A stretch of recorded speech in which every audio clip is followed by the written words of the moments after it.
바른 믿음을 가지라. 로마서 1장 16절에서 17절 말씀. 복음을 받은 자의 자세. 복음을 전할 때는 세상적인 복을 내세우지 말라. 예수 믿으면 병이 낫습니다 라고 전도할 때 불신자가 나는 예수 안 믿어도 건강하다 라고 하면 할 말이 없어진다. 불신자도 가질 수 있는 복으로 전도하면 전도의 미천이 금방 떨어진다. 예수님 안에서의 참된 자유와 평강과 행복을 얻는 복음의 능력을 전하라. 사람이 기갈과 불행을 느끼는 이유는 돈이나 집이 없어서가 아니라 현실 극복 능력이 없기 때문이다. 복음은 모든 믿는 자에게 구원과 행복을 주는 하나님의 능력이다. 복음 앞에서 어떤 자세를 가져야 하는가? 1. 복음을 부끄러워하지 말라. 사도 바울이 복음을 전하려고 힘쓴 것은 은혜에 대한 빚진 자 의식을 가졌기 때문이다. 그런 빚진 자 의식을 가지라. 자신에게 사랑받을 만한 면이 많아서 하나님이 사랑하신 것이 아니다. 사랑받을 만한 면이 없었어도 하나님이 사랑하고 구원하셨기에 늘 빚진 자 의식을 가지고 살면서 때로 시련을 주셔도 감사하고 힘써 복음 전파를 위해 헌신하라. 한 간호사는 평생 독신으로 살면서 남동생 뒷바라지를 했다. 동생은 누나의 결혼을 독촉했고 지인들도 너무 지나치다고 했지만 그녀는 동생만을 위해 살았다. 어느 날 그녀가 세상을 떠나기 전에 왜 자신이 그렇게 동생을 위해 헌신하며 살았는지 비로소 이유를 밝혔다. 그녀가 학생 때 겪은 한 사건이 이유였다. 학생 때 그녀가 갑자기 수술을 받게 되었다. 그때 피를 급히 구하기 어렵게 되자 남동생이 수혈을 자원했다. 수혈 후 남동생이 회복실에서 의사에게 뜻밖의 질문을 했다. 선생님, 저는 언제 죽어요? 어린 남동생은 누나를 위해 피를 뽑아주면 자신은 죽는 줄 알았던 것이었다. 그 말을 전해 듣고 그녀는 평생 동생을 위해 살겠다고 다짐했다. 죽음을 각오하고 수혈해준 동생에게 평생 빚진 자 의식을 가지고 살면서 동생을 위해 헌신한 것이었다. 예수님의 십자가의 은혜를 생각하고 구원의 복음 전파를 인생 최대의 사명으로 알라. 복음 전파는 말로만 하는 것이 아니다. 성도가 사랑으로 행동하는 것도 무언의 복음 전파다.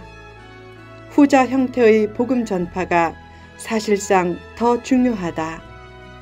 하나님의 큰 사랑에 반응해서 빚진 자 의식을 가지고 복음 전파에 힘쓰며 자신의 사랑이 필요한 사람의 필요에 응답하며 사는 것이 참된 복이다.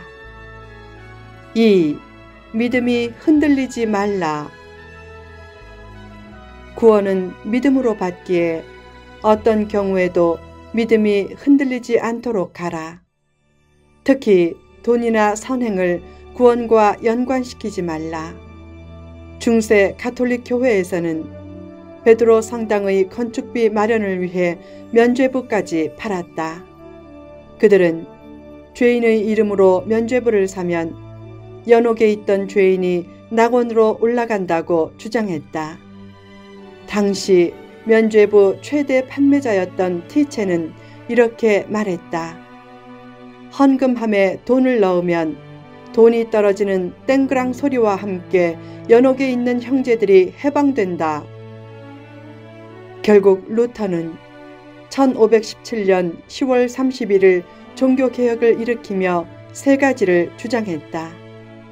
첫째, 오직 성경을 주장하며 성경만이 믿음과 행위의 유일한 표준이라고 했다. 둘째, 오직 은혜를 주장하며 율법이나 선행이 아닌 오직 예수님의 보혈의 은혜로 구원받는다고 했다. 셋째, 오직 믿음을 주장하며 신부에게 고해성사를 함으로 구원받지 않고 십자가의 대속을 믿음으로 구원받는다고 했다. 당시 가톨릭 교회에서는 라틴어 성경을 타국어로 번역해도 이단이라고 죽였다.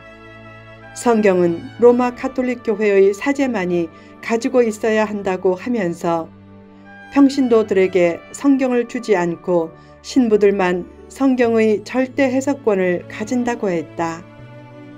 반면에 루터는 평신도들도 말씀과 믿음 위에 굳게 서도록 종교개혁을 하면서 핵심적으로 한 일이 라틴어 성경을 독일어로 번역하는 것이었다. 그래서 누구나 성경을 볼 수 있게 해야 한다고 했다. 또한 당시 가톨릭 교회는 믿음의 원리에서 이탈해 점차 행위를 강조하고 고행을 중시했다. 그러나 기독교회는 은혜를 강조한다.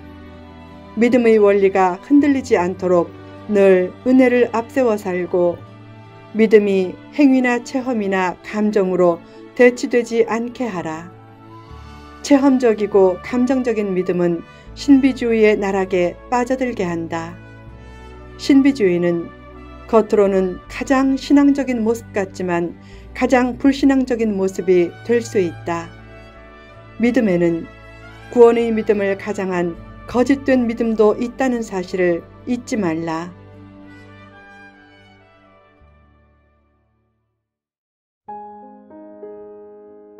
바른 믿음을 가지라. 구원의 믿음을 방해하는 4대 요소가 있다. 첫째, 감정과 기분이다.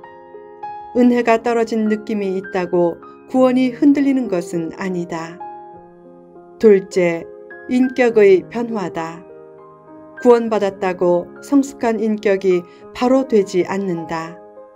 인격의 변화는 구원의 문제가 아닌 성화의 문제다.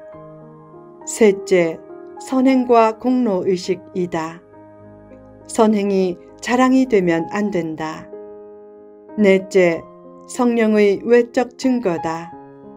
은사와 같은 성령의 외적 증거로 구원 여부를 판단하지 말라. 평안이나 기쁨과 같은 성령의 내적 증거도 중요하다. 어떤 형태의 믿음 생활을 피해야 하는가? 첫째, 허황된 믿음을 피하라. 공부를 안 하는 학생이 기도하다가 좁은 문으로 들어가라 라고 하는 성경 말씀을 하나님이 자신에게 주신 말씀으로 여기고 명문대에 지원하는 것은 믿음이 아니다. 허황된 믿음은 오히려 믿음의 가치를 떨어뜨린다. 둘째, 말씀을 체험에 맞춰 재단하지 말라. 부흥회나 특별 집회 등에서 들은 누군가의 종교적 체험을 절대화시키면 기복적인 복권 신앙, 피상적인 성공 추구, 흥미 본위의 집회 선호, 사람의 영광과 자리 추구, 사이비 종교단체 등에 영혼이 사로잡힐 수 있다. 한 이단 교주는 이렇게 말했다. 8,000번의 임상 실험을 한 결과 귀신은 불신자들의 사후 영입니다. 그러나 8억 번의 임상 경험이 있어도 비성경적인 원리는 진리가 아니다. 셋째, 믿음을 마술적 도구로 남용하지 말라. 믿음은 삶의 편리와 유익과 문제 해결을 주는 마술적 도구가 아니다. 하나님을 믿지 않고 문제 해결을 믿으면 문제 해결이 없을 때 믿음도 나락에 떨어지게 된다. 남녀가 사귈 때 돈에 관심을 가지고 사귄다면 상대가 얼마나 배반감이 들겠는가. 믿음을 남용하면 하나님의 진국 은혜를 맛보지 못한다. 넷째, 조작적인 믿음을 피하라. 하면 된다, 할 수 있다 라고 하는 것은 세상적인 신념이다. 좋은 신념도 때로는 필요하지만 그것이 기독교적인 믿음은 아니다. 믿음은 하나님이 주시는 선물이다.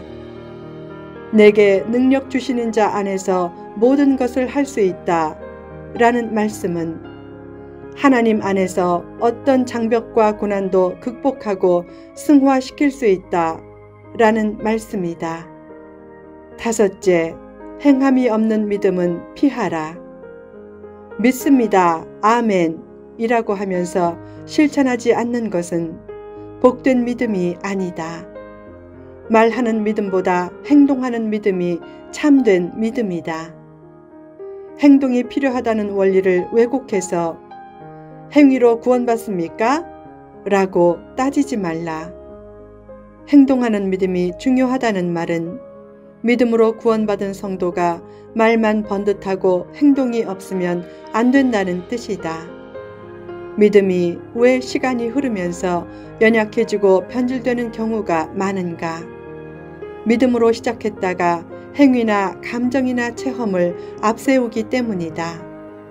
믿음으로 시작했으면 끝까지 믿음을 고수하며 오직 믿음으로 살라.